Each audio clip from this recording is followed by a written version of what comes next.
Last lecture में हम arithmetic progression chapter की एक्सरसाइज 2.5 डिस्कस कर रहे थे और उसमें अपन ने 14 क्वेश्चन तक डिस्कस कर लिया था।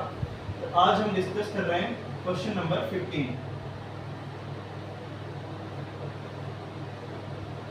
Exercise 2.5.2।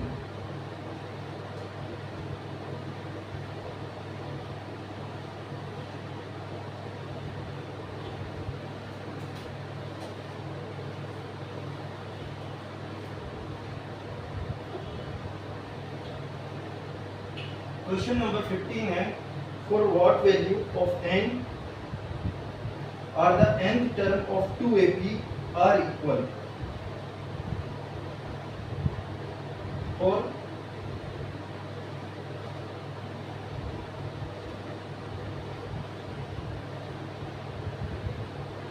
what value of n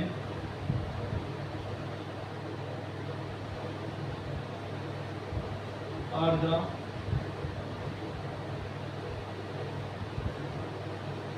nth term of 2 APs।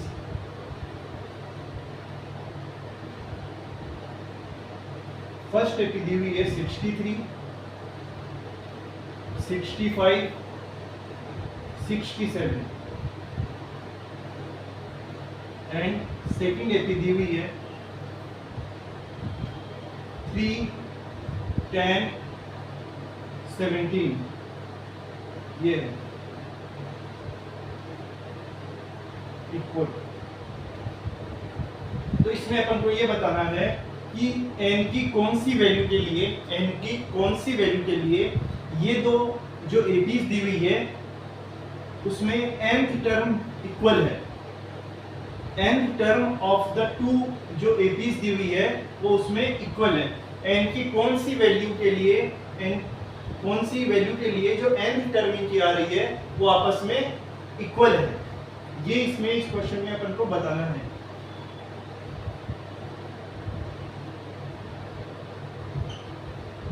तो फर्स्ट एपी दी हुई है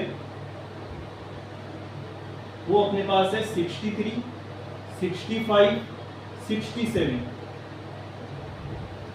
और जो सेकंड एपी है वो है 3, 10, 17। इस तरीके से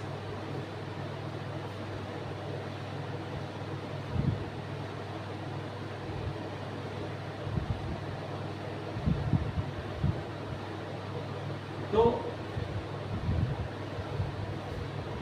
इनकी जो nth टर्म है वो n की किस वैल्यू के लिए इक्वल है ये अपन को फाइंड करना है। तो फर्स्ट टर्म a1 है 63, कॉमन डिफरेंस d हो जाएगा 65 माइनस 63 इक्वल टू 2।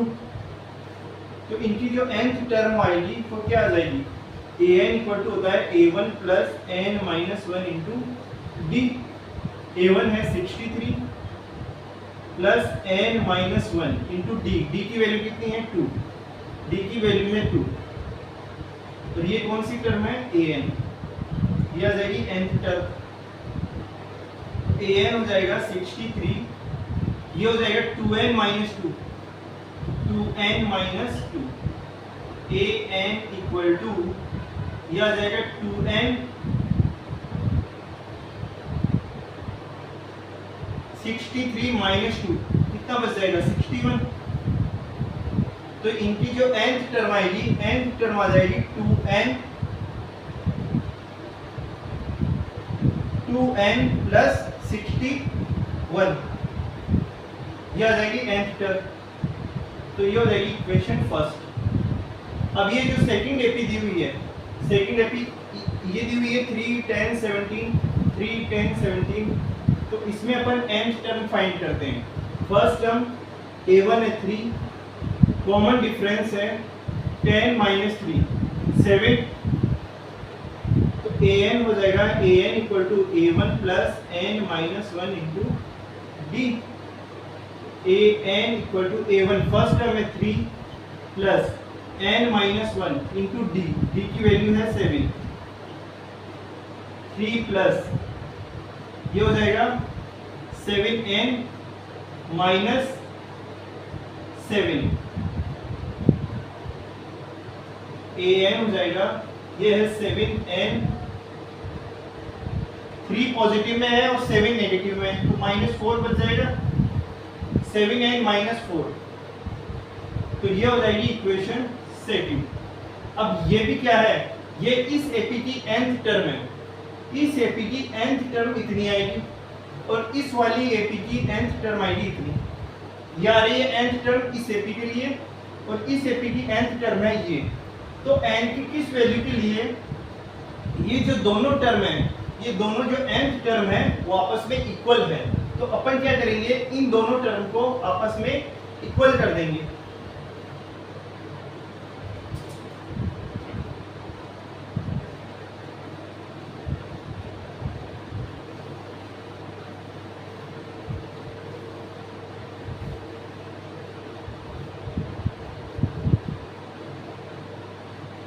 an की वैल्यू अपने पास आई 2n प्लस 61 और an की वैल्यू अपने पास ही आई 7n माइनस 4।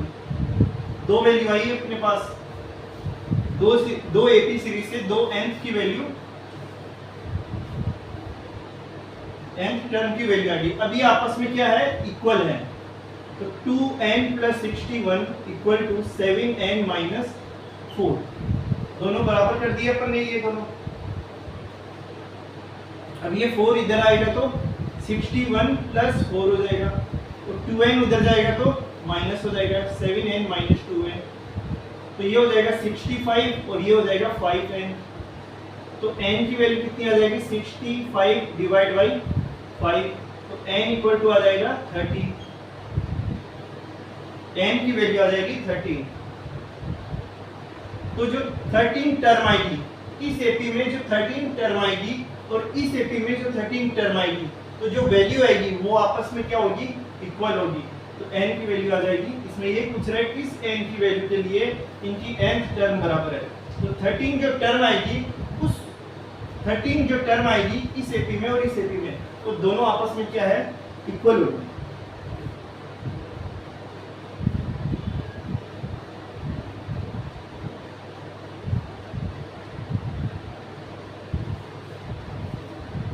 तो यहाँ पे अपन लिख भी सकते हैं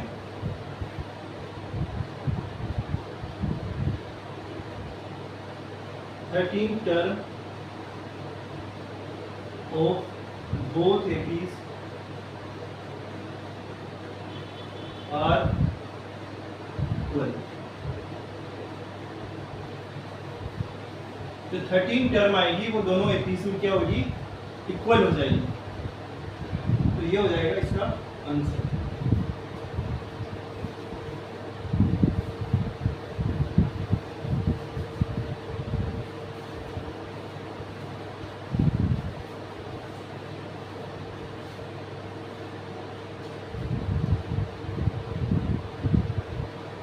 क्वेश्चन नंबर 16 है, determine the APs whose third term is 16 and the seventh term exceed the fifth term by 12.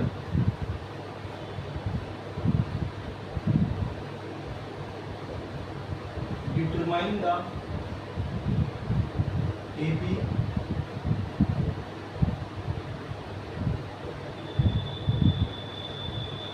third term is 16 and seventh term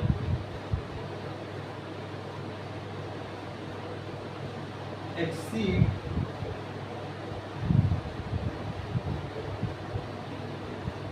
the fifth term by 12। ये है, अपन को एक एपी सीरीज बतानी है जिसकी थर्ड टर्म तो 16 है, एपी सीरीज बतानी है जिसकी थर्ड टर्म 16 है और जो सेवेंथ टर्म है वो फिफ्थ टर्म से 12 ज्यादा है। एक्सीड मतलब ज्यादा है, एक्सीड कर रही है फिफ्थ टर्म से 12, फिफ्थ टर्म से 12 ज्यादा है कौन सी टर्म? Seventh term. तो सबसे पहले जो एपी है उसकी थर्ड टर्म कितनी है? A3 की वैल्यू दी हुई है 16, A3 की वैल्यू दी हुई है 16, तीसरी जो टर्म है वो है 16, और जो सेवेंथ टर्म है, सेवेंथ टर्म फिफ्थ टर्म से 12 ज्यादा है, सेवेंथ टर्म फिफ्थ टर्म से 12 ज्यादा है। ये अपन को क्वेश्चन में दिया हुआ है।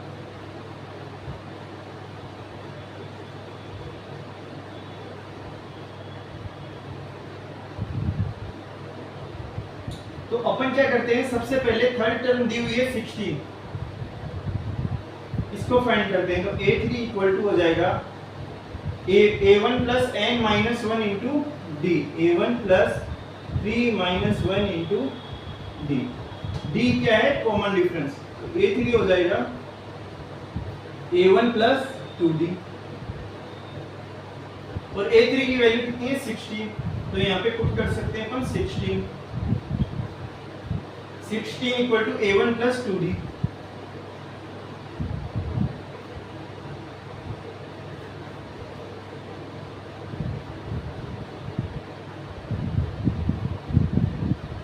अब फिफ्थ टर्म फाइंड करते हैं। फिफ्थ टर्म कितनी हो जाएगी? A1 plus 4D, 5 minus 1 into D, तो A1 प्लस 4D हो जाएगी फिफ्थ टर्म।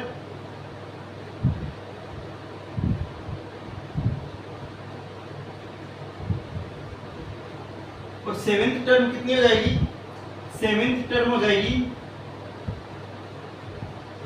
A1 प्लस 60, ये हो जाएगी। फिफ्थ टर्म हो जाएगी A1 plus 4D, seventh term हो जाएगी A1 प्लस 60।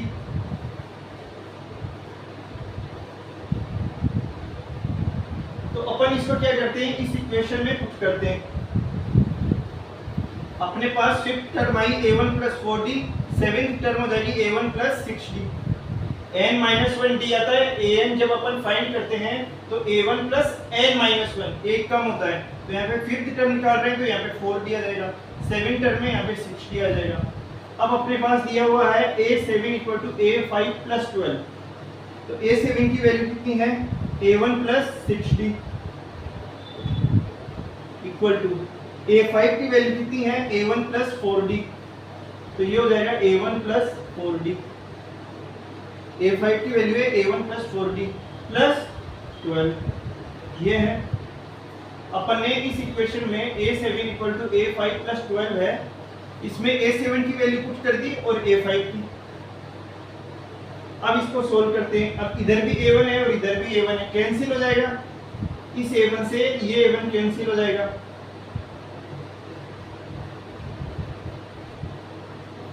इधर है 6D और इधर है 4D, तो ये इधर आएगा।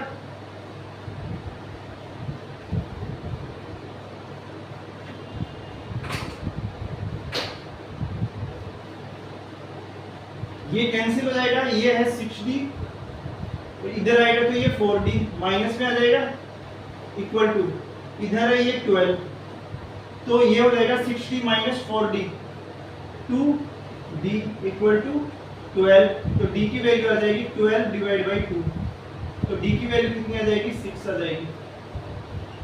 D की वैल्यू आ जाएगी 6, D की वैल्यू आ जाएगी 6। अब इस D की वैल्यू को अपन इस वाली इक्वेशन में पुट करते हैं। इसको सपोज हम मान रहे हैं इक्वेशन फर्स्ट, ये इक्वेशन फर्स्ट है। इस D की वैल्यू को इस इक्वेशन में पुट करेंगे तो A1 की वैल्यू आ जाएगी,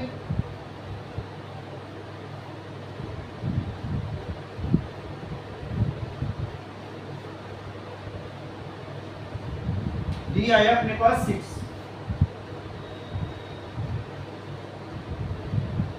और ये है इक्वेशन फर्स्ट। तो अब इस D की वैल्यू को इस इक्वेशन में पुट करते हैं। D equal to put D equal to 6 in equation first, तो ये है 16 equal to A1 plus 2D, D की वैल्यू आई है 6, तो 2 इंटू 6, तो ये हो जाएगा 16 equal to A1 plus 2 into 6 12, 12 इधर आएगा तो नेगेटिव हो जाएगा, 16 माइनस 12 इक्वल टू A1, तो ये हो जाएगा 16 minus 12 4, 4 equal to A1, A1 की वैल्यू कितनी आ जाएगी 4, A1 की वैल्यू आ जाएगी 4, A1 की वैल्यू आ जाएगी 4 और D की वैल्यू आई है 6। तो अपन जब अपन को फर्स्ट टर्म पता है और कॉमन डिफरेंस पता है तो अपन AP सीरीज फाइंड कर सकते हैं इजीली। A1 की वैल्यू आई है 4 और D की वैल्यू है 6। तो जब अपन ने इसको सॉल्व किया तो A1 की वैल्यू आई 4 और इधर D की वैल्यू आई 6। तो अब इसमें अपन को सीरीज बतानी है, AP सीरीज। तो फर्स्ट टर्म आई है 4 और ये है D इक्वल टू 6। तो सेकंड टर्म कितनी हो जाएगी, A2 हो जाएगी A1 प्लस D, A1 है 4 और कॉमन डिफरेंस है 6, तो हो जाएगा 10। थर्ड टर्म क्या हो जाएगा, A3 equal to A2 plus D, second term आई है 10, उसमें डिफरेंस ऐड करेंगे 6, तो ये आ जाएगा 16। फोर्थ टर्म कैसे आएगी, थर्ड टर्म में डिफरेंस ऐड कर देंगे, ये आई है 16 प्लस डिफरेंस है 10, तो ये हो जाएगा 26। Fifth term A4 plus D, A4 आया 26, 26 में नहीं, इसमें डिफरेंस कितना ऐड करना है 6, 16 प्लस यहाँ पे आएगा 6, तो ये हो जाएगा 22, यहाँ पे आएगा 22। और फिफ्थ टर्म आ जाएगी A4 प्लस D, A4 की वैल्यू 22, 22 प्लस D, D की वैल्यू 6, तो ये आ जाएगा 28। तो इस तरीके से अपन टर्म फाइंड कर सकते हैं। तो अपने पास AP सीरीज आ जाएगी, फर्स्ट टर्म है 4 और ये कॉमन डिफरेंस है 6, तो सेकंड टर्म आई अपने पास 10, 4 में 6 ऐड किया 10, फिर 10 में 6 ऐड करने पे 16, फिर इसमें 6 ऐड किया तो 22, 22 में 6 ऐड करने पे 28। तो इस तरीके से AP सीरीज अपन फाइंड कर सकते हैं। तो ये आ जाएगी AP सीरीज, ये आंसर हो जाएगा। अपन को इसमें AP सीरीज फाइंड करनी है जिसकी थर्ड टर्म 16 है। अभी ये जो AP सीरीज आई है इसमें थर्ड टर्म कितनी है 16 है, ये आ रही है 16, थर्ड टर्म 16 है, एंड जो सेवेंथ टर्म है इसकी वो एक्सीड है फिफ्थ टर्म से 12, जो इसकी जो सेवेंथ टर्म आएगी वो फिफ्थ वाली टर्म से 12 ज्यादा है। तो अपन ने ये सॉल्व किया तो ये AP सीरीज आ जाएगी।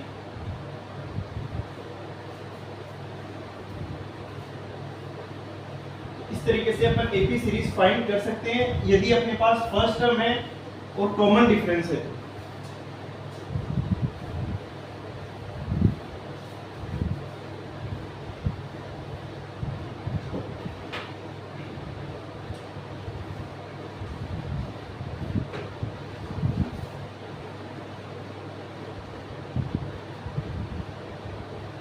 क्वेश्चन नंबर 17 है, find the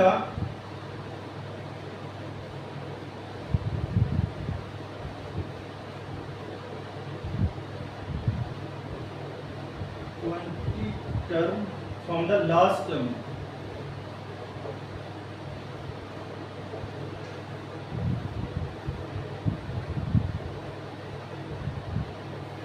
of the AP।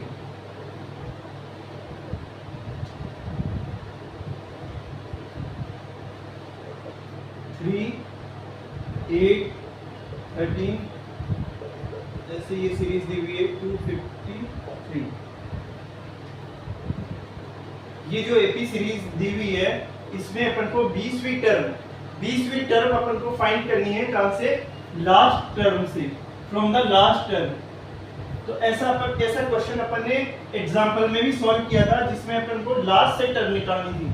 तो इसी एपी सीरीज में अपन को 20 टर्म निकालनी है, 20वीं टर्म निकालनी है, लास्ट से निकालनी है। तो सबसे पहले ये एपी सीरीज दी हुई है अपने पास 3, 8, 13, फिर 20, 2, 5, 3। इसमें फर्स्ट टर्म कितनी है? फर्स्ट टर्म है 3। कॉमन डिफरेंस कितना हो जाएगा? 8 माइनस 3 5 हो जाएगा। कॉमन डिफरेंस हो जाएगा इसमें 5। अब अपन को 20वीं टर्म चाहिए लास्ट से, इधर से नहीं चाहिए, अपन को चाहिए लास्ट से। लास्ट से 20वीं टर्म चाहिए अपन को। तो अपन क्या करते हैं, इस वाली टर्म को रिवर्स कर देते हैं, इस वाली एपी को रिवर्स कर देते हैं अपन। तो ये हो जाएगा, ये जो लास्ट वाली टर्म है ये हो जाएगी फर्स्ट टर्म, इधर आ जाएगी 2, 5, 3 इस तरीके से। और ये हो जाएगा यहाँ पे फिर 13, इधर आ जाएगा 8, फिर ये जो फर्स्ट टर्म है ये लास्ट टर्म बन जाएगी। लास्ट वाली टर्म अपन इसको रिवर्स कर देंगे तो लास्ट वाली टर्म फर्स्ट टर्म हो जाएगी, फर्स्ट वाली टर्म लास्ट टर्म बन जाएगी। अब ये जो सीरीज है इसमें अपन को 20वां टर्म फाइंड करना था लास्ट से। जब अपन ने इस सीरीज को रिवर्स कर दिया, इसको उल्टा कर दिया, तो अब अपन को 20वां टर्म कहां से फाइंड करना है? यहां से। जो रिवर्स की हुई एपी है अपन को यहां से फर्स्ट से स्टार्ट से 20वां टर्म फाइंड करना है। तो इसमें फर्स्ट टर्म क्या हो जाएगा? 2, 5, 3 ये फर्स्ट टर्म हो जाएगा। इस सीरीज का जो कॉमन डिफरेंस है वो पहले आ रहा था 5, अब जब अपन ने इसको रिवर्स किया, इसको उल्टा किया, तो इस कॉमन डिफरेंस का साइन क्या हो जाएगा? चेंज हो जाएगा। यहाँ पे 5 है तो अब -5 हो जाएगा। और अपन इसमें देख भी सकते हैं 3 में से 8 माइनस करूंगा तो -5, 8 में से 30 माइनस करूंगा तो -5 आएगा। तो अपन ने जब रिवर्स किया तो ये जो कॉमन डिफरेंस है इसका साइन चेंज हो जाएगा, तो d इक्वल टू हो जाएगा -5। अब अपन को चाहिए 20वीं टर्म, तो 8 20 हो जाएगा a1 plus 20 minus 1 into D, ये आएगा। तो a1 की वैल्यू कितनी है? 2, 5, 3 plus 20 minus 1 19 into D, D की वैल्यू है -5, डी की वैल्यू है -5। तो ये 20वीं टर्म आ जाएगी a20 equal to 19 into 5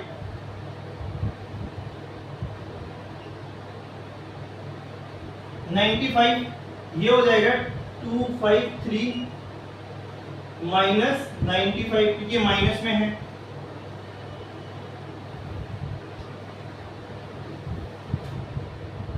to 5, 3 में से 95 माइनस करेंगे तो ये आ जाएगा 8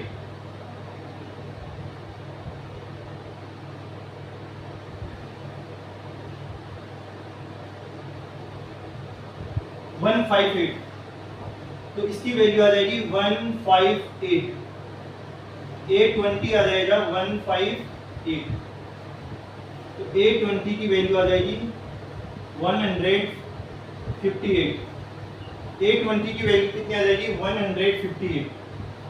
ये जो वैल्यू आई है ये जो अपन ने रिवर्स की है सीरीज, तो यहाँ से तो आई है फर्स्ट से, यहाँ से तो आई है फर्स्ट से, बट ये जो गिवन सीरीज है क्वेश्चन में, इसके लिए ये क्या हो जाएगी? ये 20वीं टर्म है लास्ट से, ये जो 20वीं टर्म है वो इस गिवन सीरीज के लिए लास्ट से है। और अपन ने क्या किया? अपन ने इस सीरीज को रिवर्स करके स्टार्ट से अपन ने इसको फाइंड कर लिया। यहाँ पे कॉमन डिफरेंस इसका नेगेटिव हो जाएगा, ये पॉजिटिव है तो ये नेगेटिव हो जाएगा। तो अपन ने 20वीं टर्म यहाँ से फाइंड की, और ये जो है ये गिवन सीरीज की लास्ट से 20वीं टर्म हो जाएगी, तो ये आंसर हो जाएगा।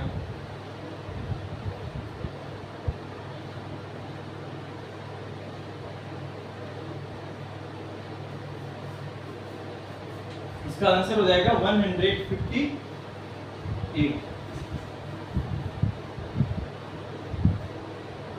तो 20 जो टर्म है वो हो जाएगी 158।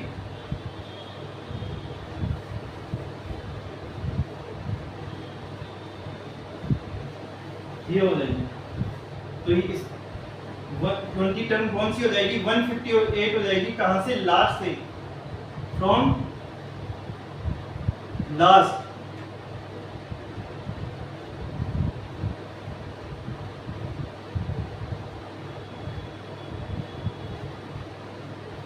Of given AP।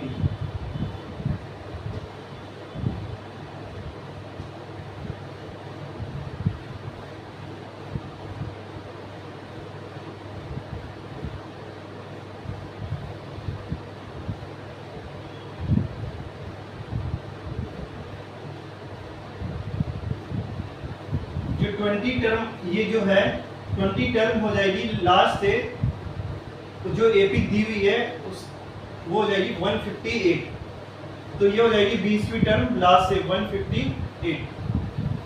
तो ये इसका आंसर हो जाएगा। तो जब भी लास्ट से टर्म पूछता है तो अपन गिवन सीरीज को उल्टा कर देंगे, उसको रिवर्स कर देंगे। तो जो लास्ट वाला टर्म है वो फर्स्ट टर्म बन जाएगा। कॉमन डिफरेंस जो है उसका साइन क्या हो जाएगा? चेंज हो जाएगा। तो इस तरीके से अपन 20 टर्म निकाल सकते हैं।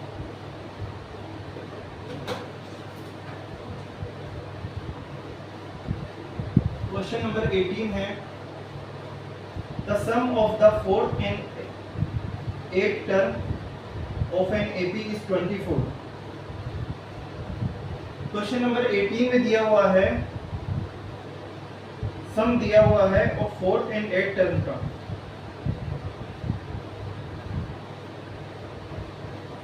जो A4 है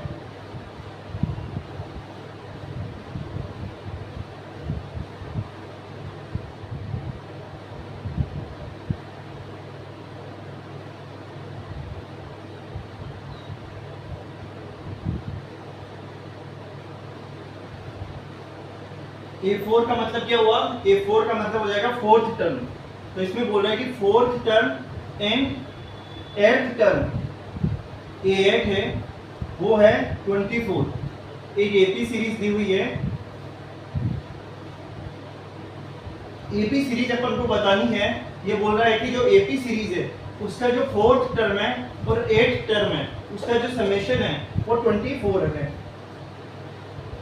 और जो सिक्स टर्म है और उसकी जो 10th टर्म है उसका समेशन है 44।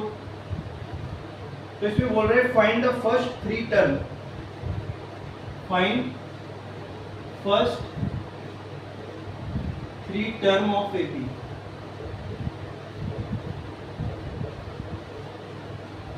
ये अपन को बताना है।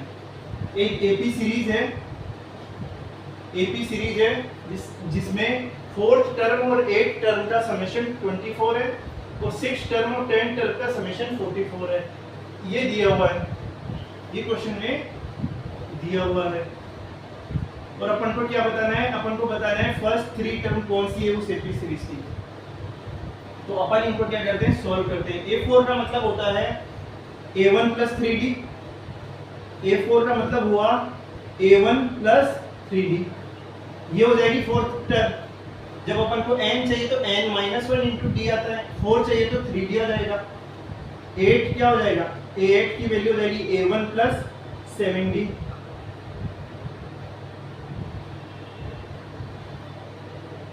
A6 कितना हो जाएगा? A6 हो जाएगा A1 प्लस 5D।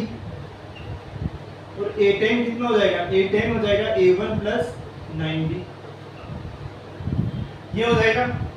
अब इनका दोनों का समेशन 24 है, इन दोनों का समेशन 24 है। तो ये हो जाएगा A1 plus 3D plus A1 plus 7D equal to 24। ये है। अब A1 इधर भी है और इधर भी है, तो A1 प्लस और A1 कितना हो जाएगा? 2A1। 3D और 7D कितना हो जाएगा? 10D equal to 24। ये इक्वेशन आ जाएगी।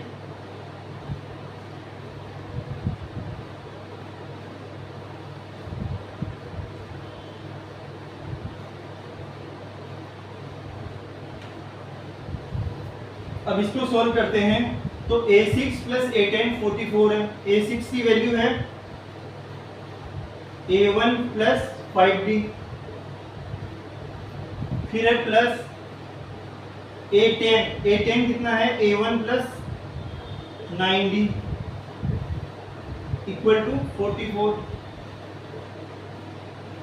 A1 और A1 2A1 5D और 9D 14D इक्वल टू 44। तो ये इक्वेशन फर्स्ट आई और ये इक्वेशन सेकंड आई। तो जो भी इंफॉर्मेशन अपन को दी हुई थी उस इंफॉर्मेशन को अपन ने यूज करके दो इक्वेशन फाइंड कर लिए, equation first and equation second. अब इनको क्या करेंगे आपस में अपन सॉल्व करते हैं।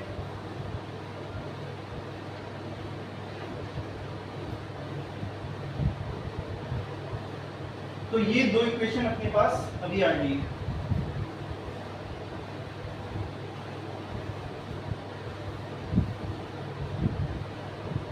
A1 plus 10D equal to 24, ये तो आई फर्स्ट और ये है second. 2A1 plus 14D equal to 44, ये आई इक्वेशन सेकंड।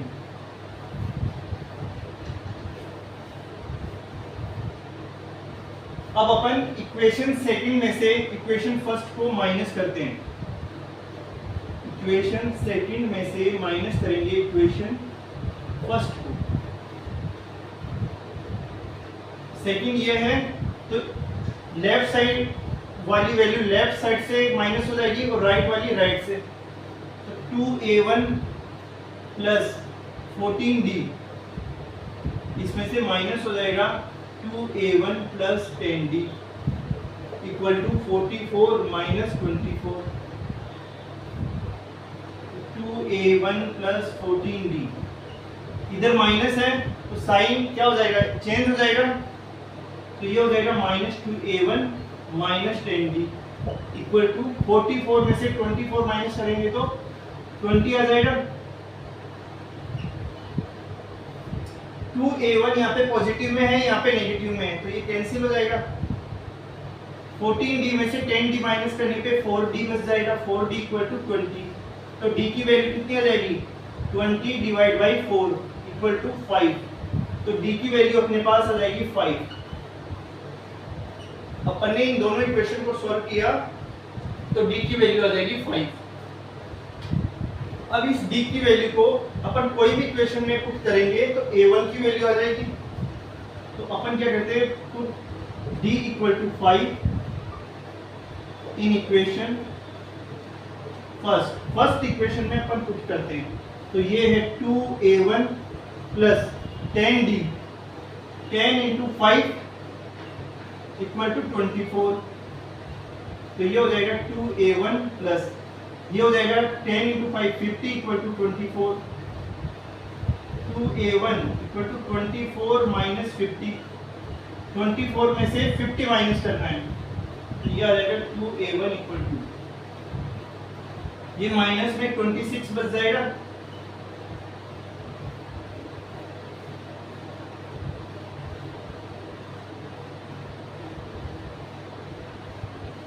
माइनस में आ जाएगा 26। तो A1 की वैल्यू हो जाएगी माइनस 26 डिवाइड बाई ये 2, तो माइनस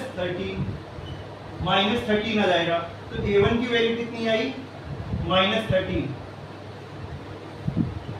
A1 की वैल्यू आ जाएगी माइनस 13 और D की वैल्यू आई है 5। अब जब अपने पास A1 क्या है फर्स्ट टर्म, जब अपने पास फर्स्ट टर्म आ गया और डिफरेंस पता है तो अपन इसकी कोई सी भी टर्म फाइंड कर सकते हैं।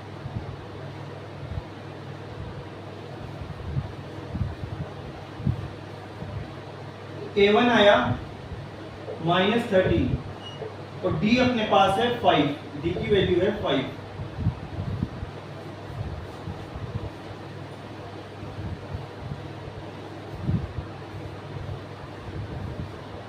अब इसमें पूछ रहा है find first 3 term of AP। तो फर्स्ट टर्म तो माइनस 13 हो जाएगी, तो A1 हो जाएगा माइनस 13, A2 कितना हो जाएगा A1 plus D minus 13 plus D की वैल्यू है 5, तो माइनस 8 आ जाएगा। तीसरी टर्म कौन कितनी हो जाएगी A2 में D ऐड कर देंगे। A2 कितना है, A2 है -8, A2 की वैल्यू है -8, उसमें ऐड किया D मतलब 5, तो -3 आ जाएगा। तो अपन को इसमें फर्स्ट 3 टर्म ही बतानी थी, फर्स्ट 3 टर्म। तो 3 टर्म कौन सी हो जाएगी, फर्स्ट टर्म -13, सेकंड टर्म आ जाएगी -8 और ये आ जाएगी -3। तो ये है फर्स्ट टर्म, ये है सेकंड टर्म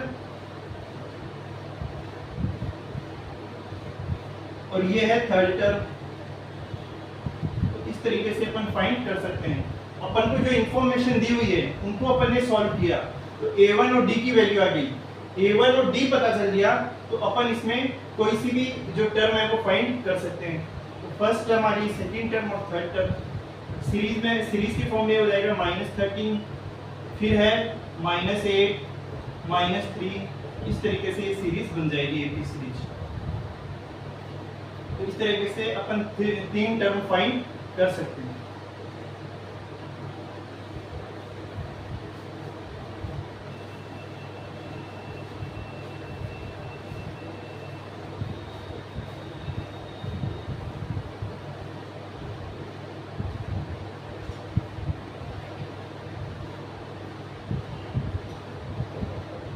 क्वेश्चन नंबर 19 है,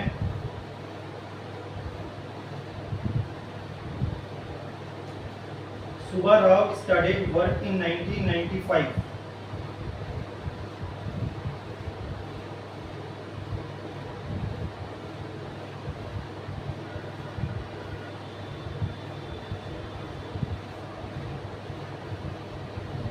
Started work in 1995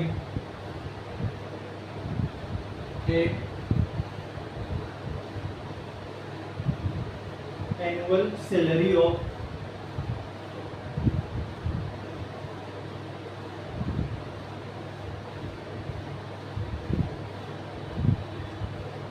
₹5,000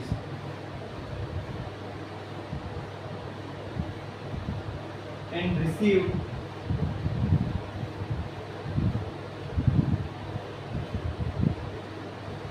an increment of ₹200 each year. In which year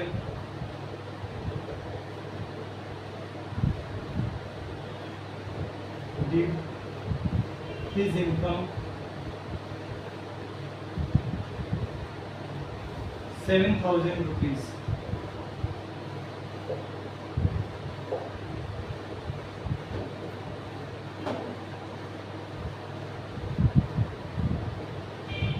इसमें ये बोल रहा है सुब्बा राव ने 1995 में वर्क स्टार्ट किया ₹5,000 से।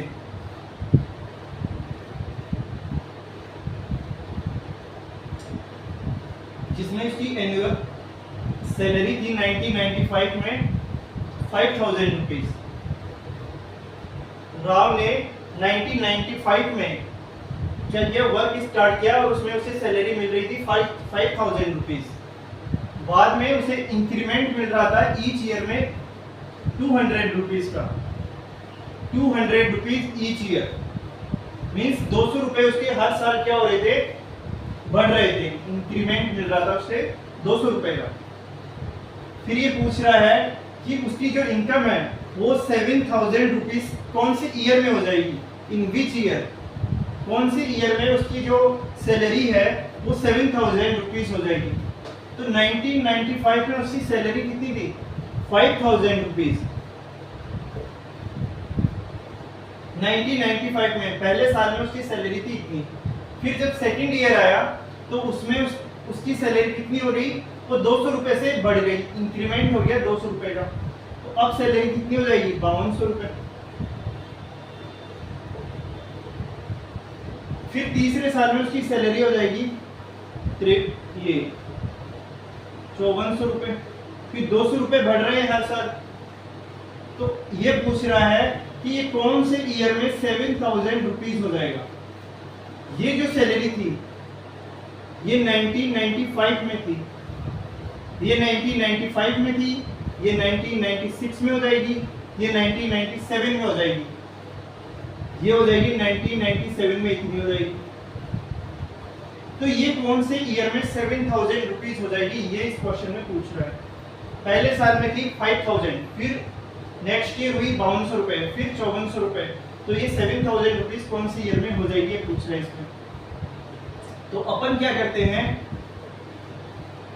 अब इसमें क्या है, फर्स्ट टर्म दी हुई है, कॉमन डिफरेंस कितना क्या हो जाएगा 200, 200 रुपए से बढ़ रहा है, ये 200 रुपीज से, ये 200 रुपए से बढ़ रहा है, और लास्ट टर्म है 7,000 रुपीज। तो अपन इसमें क्या करते हैं, एन की वैल्यू फाइंड करते हैं, an equal to a1 plus n minus 1 into D होता है।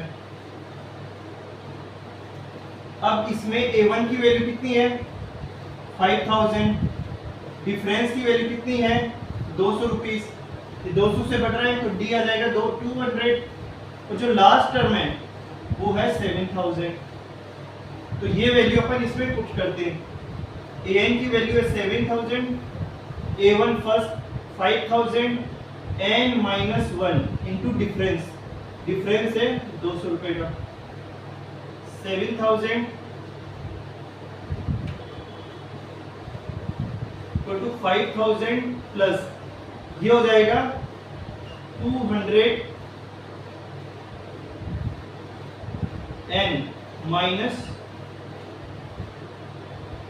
200, तो ये हो जाएगा 5,000 इधर आएगा तो 7,000 माइनस 5,000, और ये 200 इधर आएगा तो पॉजिटिव में हो जाएगा, प्लस 200 इक्वल टू यहाँ पे रह जाएगा 200n।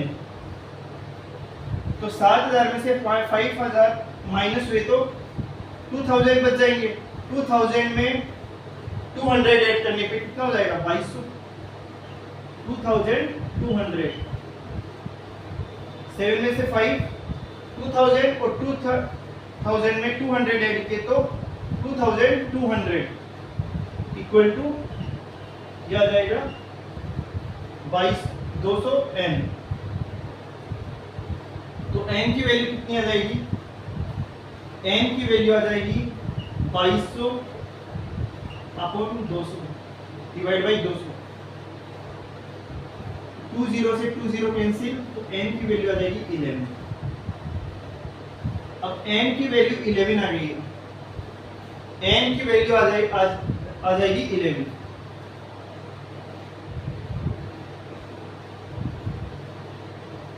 तो ये बोल रहा है कौन से ईयर में उसकी इनकम 7,000 हो जाएगी। तो जो 11th वाला ईयर आएगा, 11th वाला ईयर आएगा उसमें उसकी इनकम 7,000 हो जाएगी, और वो ईयर कौन सा होगा। अब यहाँ पे 95 कौन सा ईयर है, पहला ईयर है 95, सेकंड ईयर है 96, n की वैल्यू आई है 11, n की वैल्यू कितनी आई है 11 आई है। तो 11th वाला जो ईयर आएगा वो हो जाएगा जहाँ पे उसकी इनकम 7,000 हो जाएगी। तो फर्स्ट जो ईयर है वो 95 है,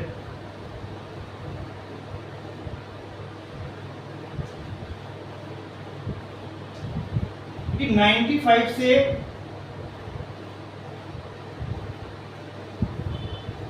ये हो जाएगा 95